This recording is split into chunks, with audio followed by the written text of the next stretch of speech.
Hi, my name's Taylor, and this is Tommy, and we adopted Louie about a month ago. And in our process of looking for a dog for adoption, we went to a lot of fosters, a lot of rescues, looking for the perfect dog. We definitely wanted a big dog, and with the big dog comes a lot of responsibility. So we knew we needed to get some training for him. He weighs about as much as I do, so I knew it was going to be hard for me to walk him. He definitely pulled a lot, and come on, buddy.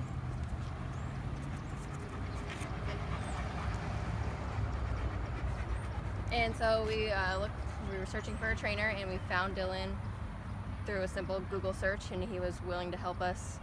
I was a little nervous, I'm not gonna lie, I was a little nervous with his size and with walking him, so we wanted to get kind of an evaluation. So we met Dylan in the park, and we brought Louie and kind of asked him some questions and tried to get to know his perspective as a professional of this dog, this really big dog, if he was gonna be a problem. And he was so helpful and really made us understand him a lot more.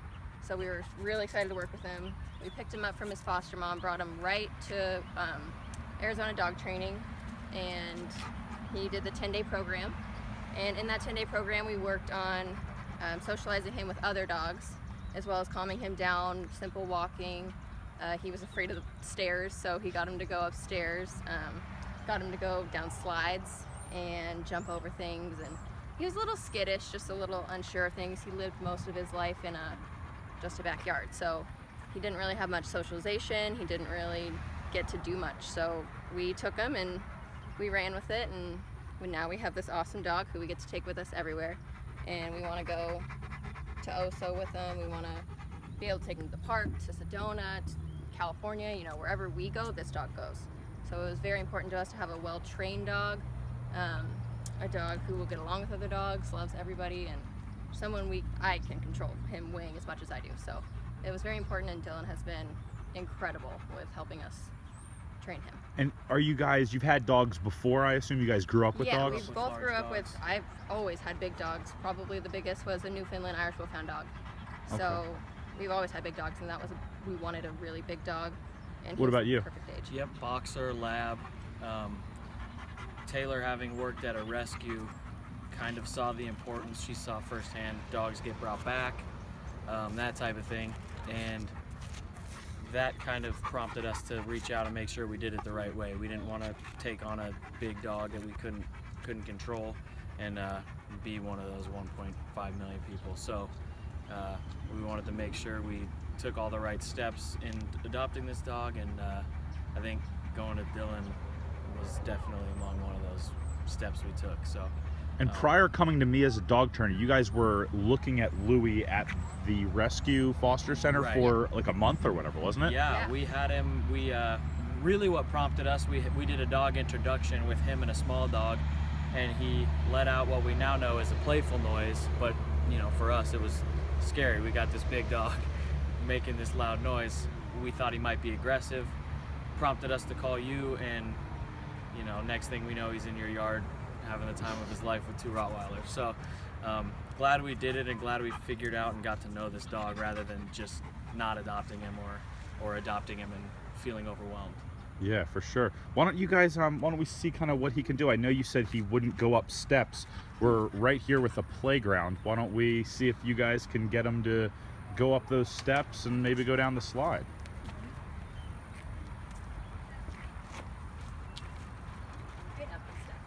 Right up the steps.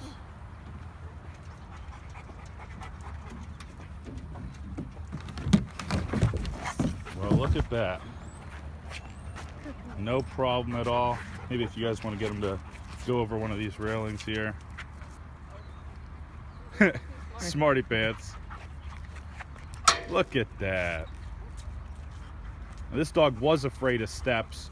Now he's hopping over obstacles like a large horse, just so happy.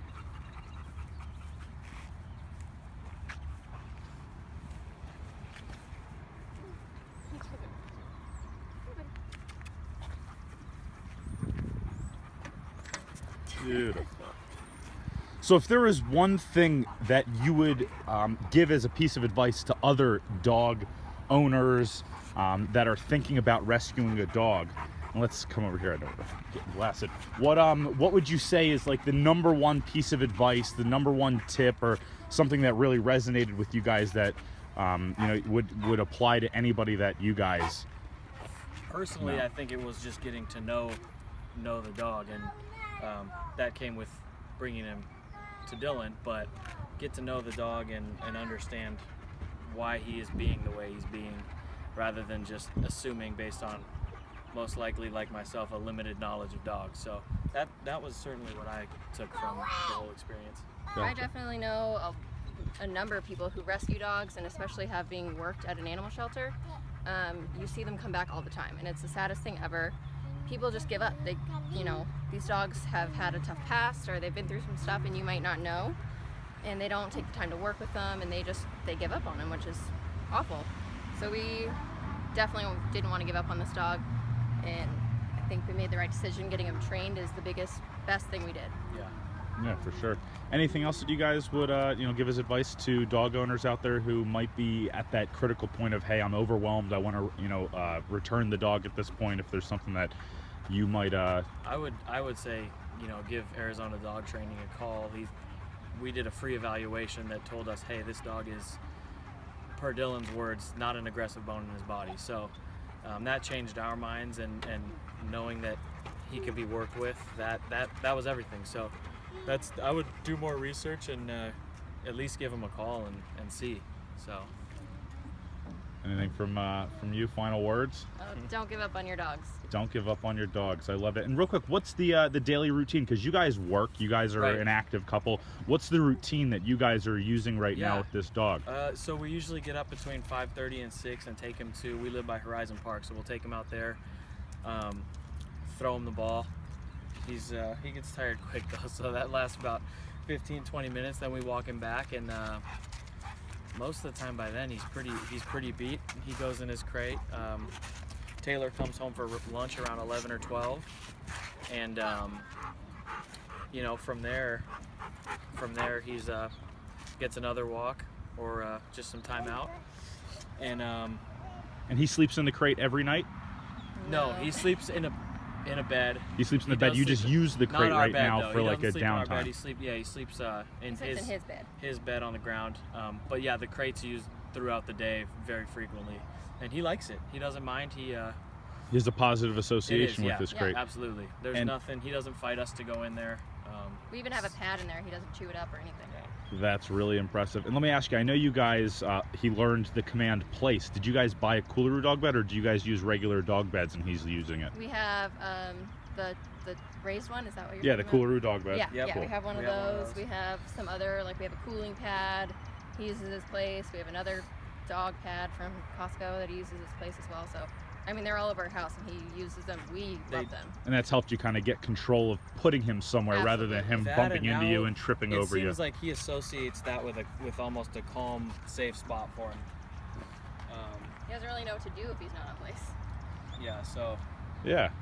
It's like if you don't have a spot on a sofa and everyone's sitting down, it's like you're the odd man out. Like, what do you want me to do? I'm leaning up against the wall here. Unreal. Yeah, he is. Everybody is in love with him and amazed at how it's been an impressive transformation for him. And you guys bring him places, like you said, so you went to the Breakfast Club, you went to Einstein, so you like bringing this dog everywhere with you. Yeah, absolutely. Yeah. So the concept, I would say, of Secret Service President, how has that resonated with you in understanding what your role is when you're out in public or on a walk or doing something with this dog? Yeah, well, it definitely is a good metaphor to let you know what you're supposed to do and what the dog is supposed to do. And oftentimes it's reversed. I think most people are in that president role when it should be. I thought that's how it should be before. So I think a lot of the time it's just not knowing. Yeah, when you guys first came here, he was full Secret Service. He was pulling, barking, whining, completely in control of the walk. And now it seems you guys have gotten in control. Right. Actually, why don't we, can I see you do a one-step with him so I can see how he responds to that? So what he's going to do is a one-step where he takes a step and the dog takes a step. And this is a very focused way of walking the dog and building muscle memory. And as you can see, he takes a step and this dog takes one. He's not trying to get too far ahead. If you want, just kind of do like a walk and let's see how he goes with you. Keep him under control. This dog was pulling completely all the way ahead. There are other dogs and distractions, which is why he's whining and a little distracted right now. And as we know, distractions prevent us from staying focused and even doing basic commands like walking correctly or sitting or anything of that nature. So even with the distractions, it's important to keep your dog under control. And why don't you actually take him up the steps?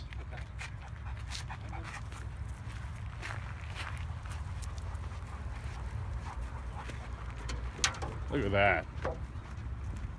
Goes up, no problem.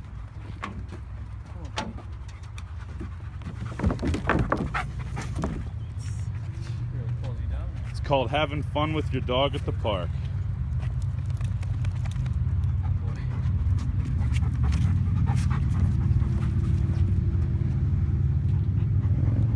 I love that.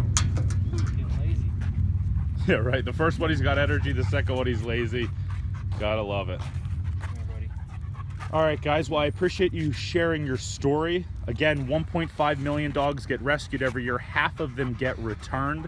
96% of rescue dogs go untrained, and over 2 million rescue dogs get killed every year. So if you guys want to follow in the footsteps of these inspirational dog owners who spotted this dog out for over a month, contacted me, brought him by for a free evaluation lesson, made the decision to rescue the dog, and then immediately enroll him in a training program so they can have a well-balanced, controllable dog that's well over 100 pounds, and they can go out to breakfast and enjoy their time and experience with their dog. So if you guys would like to enjoy the experience that these guys are having, they just moved into a new home. I mean, they couldn't be more the ideal dog owner, you know, going through transitions and all sorts of things. You know, so by all means, guys, these are a perfect example of what you should do if you're trying to rescue a dog, if you want to help out.